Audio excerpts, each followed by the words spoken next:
Having backups does not mean your business is protected. If approvals stall, customer files are inaccessible, invoices cannot be sent, locations lose connectivity, and no one owns recovery decisions, a backup tool is only part of the answer. Thad Sawinski, CEO at Prototype IT, puts it clearly. A recovery plan earns trust when a team can name the first system to restore, the approver on call, and the customer message already drafted. That is the core of disaster recovery and business continuity planning.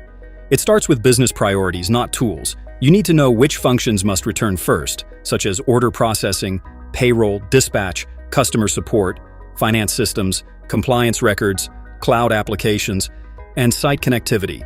Each carries a different consequence when it is unavailable. A strong plan ranks essential services, maps customer impact, clarifies approval paths, and documents vendor dependencies.